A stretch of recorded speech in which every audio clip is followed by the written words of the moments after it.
I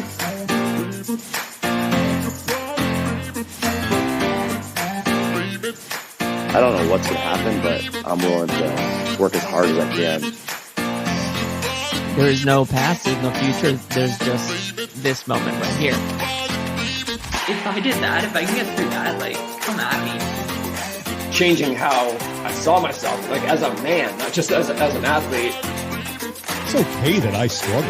It's okay. That's part of the deal. It's how I respond to it.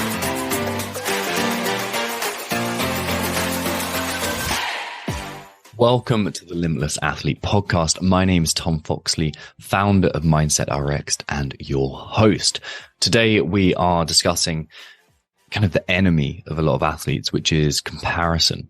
And comparison is a way more complex subject than we both... It's a way more complex subject than most athletes give it credit for. And we kind of see it in this very negative way. It's black or white thinking. It's like, this is good, this is bad. And mostly within the CrossFit world, comparison is seen as this negative thing.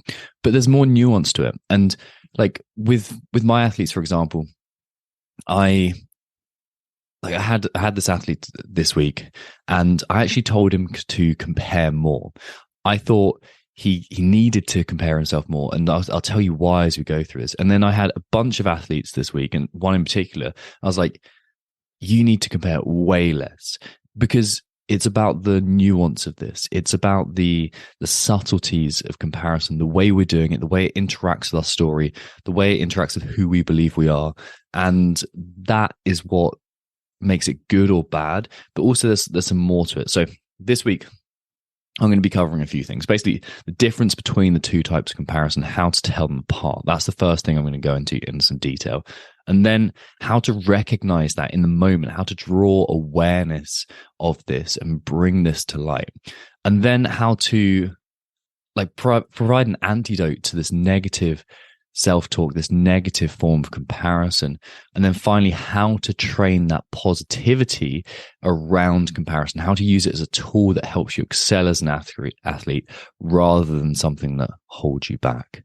So let's dive into the two types of comparison first.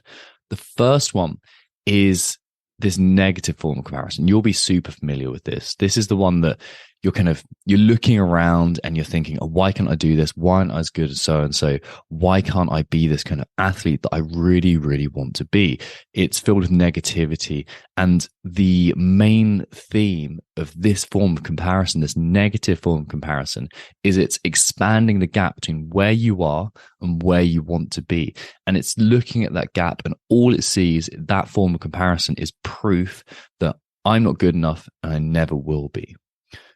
If you compare that to the positive side of comparison, you'll find that that gap is an inspirational gap as opposed to a discouraging gap. That gap is filled with stepping stones to proceed towards who you have the potential to be if you use comparison as a tool.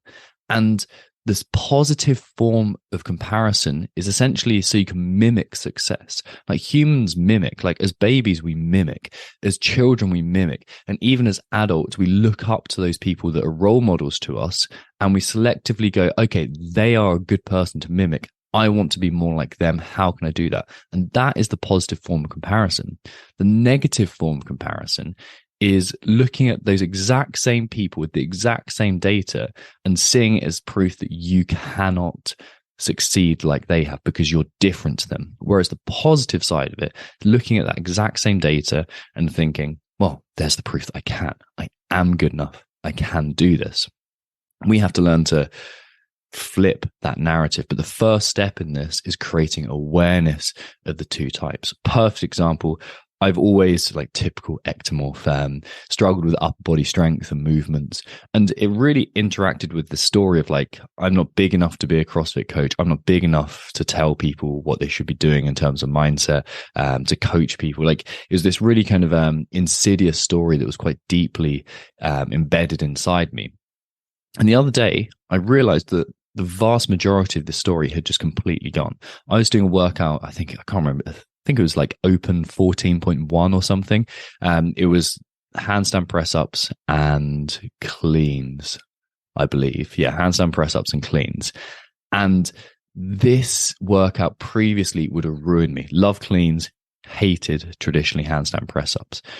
And previously, I would have found myself comparing. I would have found myself looking around at all these people around me, crushing out handstand press ups, people that I, in air quotes, should be fitter than, should be stronger than, should be better than, and looking around and thinking, oh, they're better than me. I'm not good enough. I'm weak. I need to put some size on. I don't belong in a CrossFit environment. Those kind of thoughts would have come up. But the other day, because I'd done the work on this, I could look around and go, hey, like I'm struggling with this, but I continue to work hard. I continue to push. And I use comparison in a very different way because I had become aware of it and gone through the steps that were further on in this process. So after you've become aware of this, what we need to do is start rewiring the script.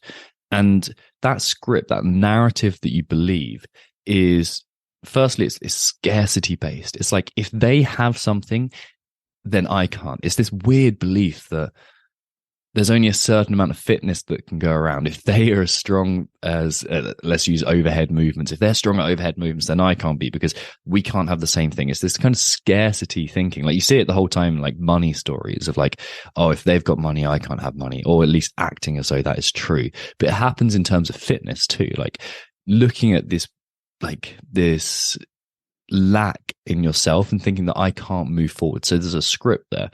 It's also a very fixed mindset too. Like, if I'm this way, I can't change. It's not a growth mindset of like, I can change who I am. I can progress and move forwards. The antidote to this, and if you've been listening to me for any amount of time, you'll hopefully be close to sick and tired of me saying this, because this is the number one tool to start changing your mindset. It's the number one tool to begin flipping your narrative. And it's where I start work with every single athlete that I work with. And that's the AMWAP, as many wins as possible. I know I always talk about this. I'm always banging the drum about it. And that's because it works.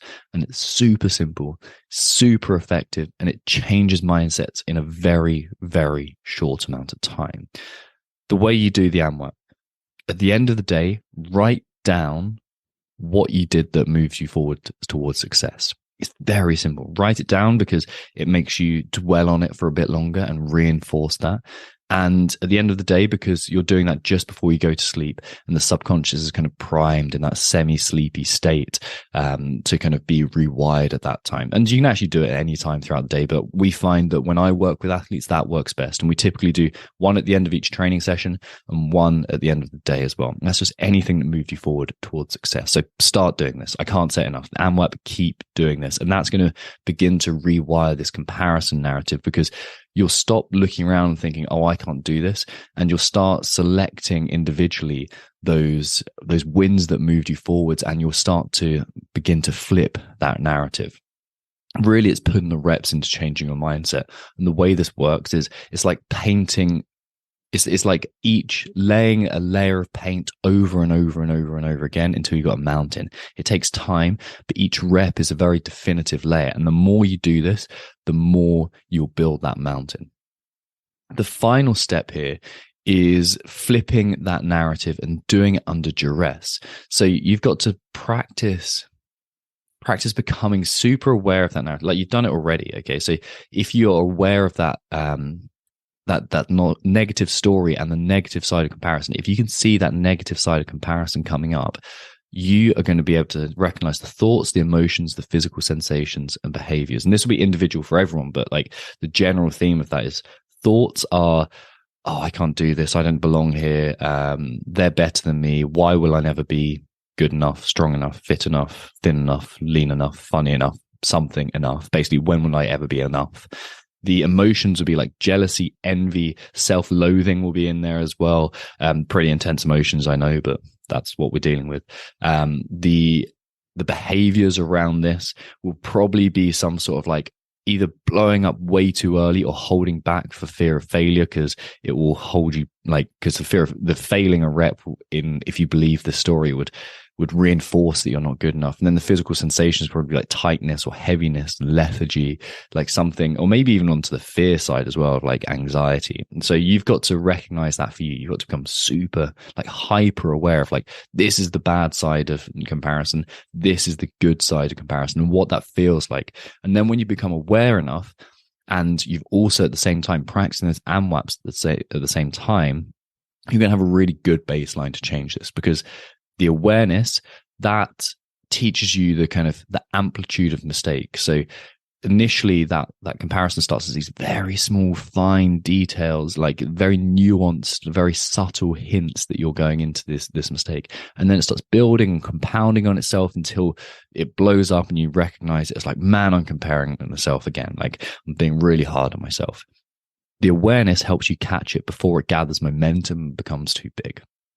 Next step there, when you're doing the AMWAPs, that's teaching you to reframe your mindset. It's teaching you to flip the narrative, switch that perspective in an instant. When you're doing those AMWAPs on a daily basis, you will inevitably have a shitty day where you'll not feel good enough, where the comparison is overrunning your life. At that point, what you need to be doing when you're doing those AMWAPs is practice flipping those perspectives of like, oh, you know what? I am doing this. I am moving forwards. And that will teach you to flip the narrative in like the kind of the safety of your home or kind of a quiet environment. Do that enough, you'll be able to practice it in workouts, and do that enough and you'll be able to do that in performances too, in like competitions when it really counts, like qualifiers. So the awareness has made the amplitude of mistake obvious. The AMWAPs have given you the ability to flip that narrative. And then the final step becomes putting those two pieces together, noticing the smallest possible sign of comparison and jumping in, trying to flip that perspective with something that's true. So that's looking out around you and going, that's who I want to be like. So instead of thinking and comparing, going, that's something that like I'll never be able to do, you're going to look at that now and use a tiny bit of willpower, a tiny bit of your conscious mind, say, no, this is how I'm going to be. I'm going to mimic whatever so-and-so is doing, and that will set you free from comparison. So final thoughts. Comparison, it really can be the thief of joy, but if you use it intentionally and you learn to flip your perspective consistently, comparison can give you a path to success. It can inspire you to become the best version of yourself possible. So use it. Don't shy away from it. Get to know it and learn to flip it over time. If you've enjoyed the show, make sure you subscribe, leave a 5-star review on Spotify, iTunes, wherever you leave this, or whether you listen to this.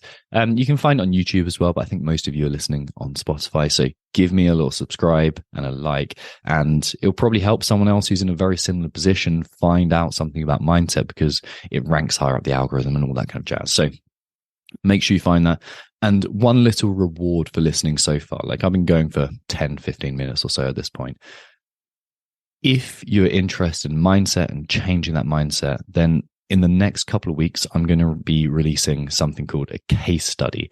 And with these case studies, that I basically want to bring on board a maximum of 3 athletes and give them the best possible service that I possibly can. I'm going to go completely in depth. It's going to be very personal. And all I want you to, if this is something that interests you, I want you to head to Instagram, find me, Tom Foxley, TomFoxley, and shoot me a message. Just say case study. And if you do that, I will fire across the details and you'll have everything you need to, make an informed decision, because this is, it's a one-time thing. Like I'd love to say I'm doing this kind of salesy technique thing, but it's just, I don't have 1,000 me's, and you probably wouldn't want that anyway. So if you're interested in becoming a case study and really dialing this mindset stuff in, then shoot me a message which says case study on my Instagram profile, and I'll speak to you all very, very soon.